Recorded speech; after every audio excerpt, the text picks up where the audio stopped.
మాజీ మంత్రి కొడాలి నాని మీద లా విద్యార్థిని అంజనా ప్రియ విశాఖ వేదికగా ఒక కేసు నమోదు చేసినటువంటి నేపథ్యంలోనే ఈరోజు విశాఖ పోలీసులు కొడాలి నాని గారికి 41A కింద నోటీసులు ఇవ్వబోతున్నట్లుగా, కొడాలి నాని గనక విచారణకి హాజరు కాకపోతే కొడాలి నాని అరెస్ట్ అవ్వడం ఖాయం అనేటువంటి వార్తలు ఇప్పుడు సోషల్ మీడియాలో చక్కర్లు కొడుతున్న నేపథ్యంలో ఈరోజు నిజంగా ఆంధ్రప్రదేశ్ పోలీసులు కొడాలి నాని ఇంటికి వెళ్ళబోతున్నారా, ఆయనకి 41A కింద నోటీసులు జారీ చేయబోతున్నారా అనేది మనం విశ్లేషణ చేసుకుందాం. ప్రస్తుతం మనతో పాటు ఉన్నారు ప్రముఖ రాజకీయ విశ్లేషకులు, ప్రముఖ సీనియర్ జర్నలిస్ట్ దుర్గా వడ్లమణి గారు. వారితో మాట్లాడదాం.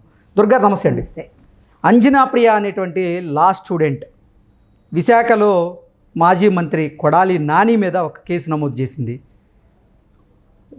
జగన్మోహన్ రెడ్డి ముఖ్యమంత్రిగా ఉన్న సమయంలో కొడాలి నాని గారు అధికారాన్ని అడ్డం పెట్టుకొని అప్పటి ప్రతిపక్ష నాయకులైనటువంటి చంద్రబాబు గారి మీద, వారి కుటుంబ సభ్యుల మీద, పవన్ కళ్యాణ్ గారి మీద, అలాగే మహిళల మీద అసభ్యంగా వ్యాఖ్యలు చేశారు అంటూ ఆవిడ కేసు నమోదు చేసినటువంటి నేపథ్యంలోనే ఈరోజు విశాఖ పోలీసులు కొడాలి నాని ఇంటికి వెళ్ళబోతున్నారని, అక్కడ ఆయనకి నోటీసులు ఇవ్వబోతున్నారని, కొడాలి నాని గనక విచారణకు హాజరు కాకపోతే అరెస్ట్ అవ్వడం ఖాయం అనేటువంటి వార్తలు ఇప్పుడు సోషల్ మీడియాలో చక్కర్లు కొడుతూ ఉన్నాయి.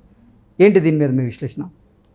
అంటే కొడాలి నానిని అరెస్ట్ చేయబోతున్నారు అనే వార్త మనకి లేటుగా వినిపిస్తుంది అని అడిగితే. మీకు ఇంతమంది అరెస్టులు అయ్యాయి. మొన్న సోషల్ మీడియాకి సంబంధించి వర్రా రవీంద్రారెడ్డిని అరెస్ట్ చేసినప్పుడు ఫస్ట్ వినిపించిన పేర్లు ఏవండి? కొడాలి నాని, వల్లభనేని వంశీ.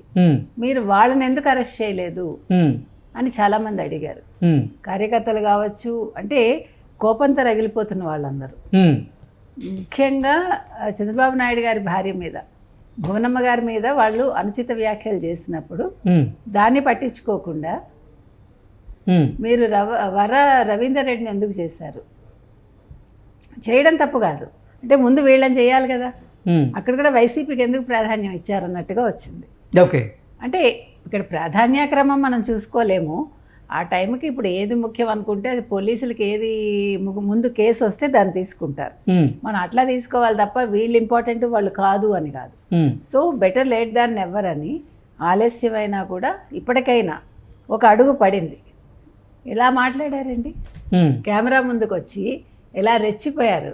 ఆ భాష, వాళ్ళ ఏమనాలి, వాళ్ళు నిల్చున్న విధానం, వాళ్ళు మాట్లాడిన విధానం, వాళ్ళ ఎక్స్ప్రెషన్స్ ఎంత అసలు పొగరంటే ఇంకా అంటే ఏం చూసుకుని దేనికి?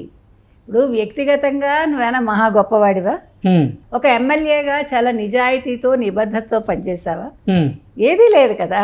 నోరు విప్పితే బూతులండి. మనిషికి కూడా ఒళ్ళంతా పొగరు. అసలు మీకు తెలుసు చాలామంది కోపం కూడా జూనియర్ ఎన్టీఆర్ మీద వచ్చింది. ఇట్లాంటి వాడిని ఎట్లా పెట్టుకున్నావు నువ్వు అంటే. జూనియర్ ఎన్టీఆర్ మీద ఎక్కడ కోపం వచ్చిందంటే అప్పుడు ఎప్పుడైతే భూరమ్మ గారిని తిట్టారో వెంటనే రియాక్ట్ అవ్వలేదండి. అవ్వలేదు కదా. అయ్యాడా? ఎక్కడైనా అయ్యాడా? ఎప్పుడైనా? తప్పు కదా అది. మొన్న ముఖ్యమంత్రిగా అయ్యాక లేటుగా అయినా మెసేజ్ పెట్టాడు. మరి ఆ రోజు నిద్రపోయావా? ఇది ముఖ్యం కాదు నీకు. నీకు బాంధవ్యాలు అనుకుంటావు కదా. నువ్వు ఎన్టీఆర్ కుటుంబం అని చెప్పుకున్నప్పుడు, చంద్రబాబు నాయుడు భార్యని అన్నప్పుడు నీకు కనీస అదేమనాలి, నువ్వు మినిమం నీ రెస్పాన్సిబిలిటీ అది, నీ కనీస బాధ్యత. కానీ నువ్వు చేయలే అక్కడ. సో ఎందుకు చెప్తున్నా అంటే ఇవాళ కొడాలి నాని గురించి ఎందుకు మనం మాట్లాడుతున్నామంటే, అంటే కొడాలి నాని అనేవాడు మాట్లాడిన మాటలకి ముఖ్య స్నేహితుడు ఎన్టీఆర్ కుటుంబ సభ్యుడే ఆ రోజు రెస్పాండ్ అవ్వలేదు అనే విషయం మనం చెప్పుకున్నాం అంతవరకే. సో ఇవాళ మరి కొడాలి నానిని అరెస్ట్ చేస్తే ఈ సోకాల్డ్ ఫ్రెండ్స్ కావచ్చు, లేకపోతే వైసీపీ వాళ్ళు కావచ్చు, వీళ్ళందరూ ఎలాగ దీని మీద రియాక్షన్ ఉంటుంది అది కూడా చూడాలి మనం. అసలు కొడాలి నానిని అరెస్ట్ చేసేటువంటి అవకాశం ఉందా, లేదంటే 41A కింద నోటీసులు ఇచ్చి విచారణకు హాజరుగమ్మంటారంటే ఏం చెప్తారు? విచారణకు వచ్చాక అరెస్ట్ చేస్తారు, తప్పే ఉంది. ఇప్పుడు వాళ్ళు 41A నోటీసులు ఇవ్వండి అని అడుగుతున్నారు కదా. సో వాళ్ళ కోరిక కాదండి ఎందుకు మీరు? ఇప్పుడు మీరు అడిగింది ఇచ్చాక మిమ్మల్ని అరెస్ట్ చేసామనుకోండి, మీరు అదే మాట అడుగుతారు కదా, మీకు 41A ఇమ్మన్నాం కానీ అరెస్ట్ చేయమన్నావా అంటారు. నేను అసెంబ్లీకి రమ్మన్నాం కానీ నోరు పడేసుకోమన్నావా అని వీళ్ళు అడుగుతారు. అంతే కదా. నువ్వు అసెంబ్లీకి ఒక ఎమ్మెల్యేగా వచ్చి నీ బాధ్యత నువ్వు నిర్వర్తించాలి. అది మానేసి ఎప్పుడూ బయటికి రాని భువనమ్మ గారి గురించి నువ్వు మాట్లాడావు.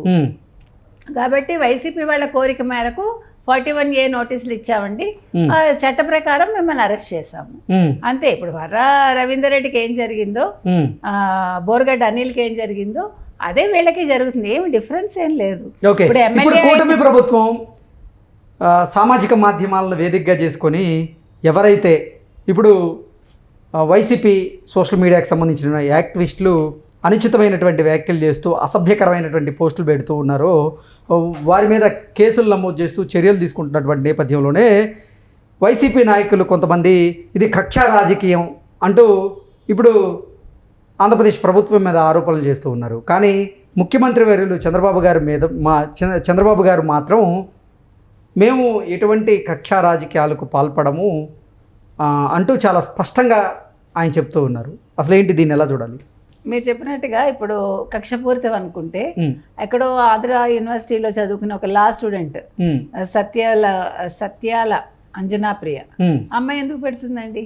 ఇప్పుడు తెలుగుదేశం వాళ్ళే పెట్టించుకోవచ్చుగా ఆ కేసు ఏదో. ఇప్పుడు కాదు నేను అనేది అదే. కాబట్టి ఇప్పుడు అమ్మాయి ఇంట్రెస్ట్ కొద్దీ పెట్టింది, బాధపడ్డాను అందుకని పెడుతున్నాను. సో ఏది ఏమైనా మీరు అన్నట్టుగా కక్షపూరిత రాజకీయాలు చేయాలనుకుంటే 5 నెలలు తెలుగుదేశం కూటమి ఆగుతుందా? ఇమీడియట్ గా చేయొచ్చుగా. ఇప్పుడు అసలు లోకేష్ మన అసెంబ్లీలో మాట్లాడినప్పుడు మనం చూసామండి, ఆయన ఏమన్నారు, ఎక్కడో లోపల మా అమ్మ ఎక్కడో ఉండేది, అసలు బయటకు వచ్చేది కాదు, తన రాజకీయాల్లో లేదు ఆవిడ ఒక ఎన్టీఆర్ ట్రస్ట్ లో సేవ చేసుకునేది, ఈవెన్ హెరిటేజ్ లో కూడా ఆవిడ ఉండట్లేదు, అటువంటి మా అమ్మ మీద ఎందుకు మాట్లాడారు? ఎగ్జాక్ట్లీ ఆయన అడిగింది అది. మరి అలా అంత వేదన ఉన్న పెద్ద మనిషికి అంటే లోకేష్ నేను అనేది, మనకు ఆ రోజు మాటల్లోనే ఆయన కొంచెం గద్గదమైంది ఆయన గొంతు. న్యాచురల్, అది తల్లి అండి. ఏ తప్పు చేయనప్పుడు తల్లి మీద మాట్లాడటం అనేది ఎంత తప్పు. సో అలాంటప్పుడు మరి కక్షపూరితం అనుకుంటే మరి 4 నెలలు ఎందుకు ఆగుతాడు ఆయన? 5 నెలలు ఎందుకు ఆగుతాడు?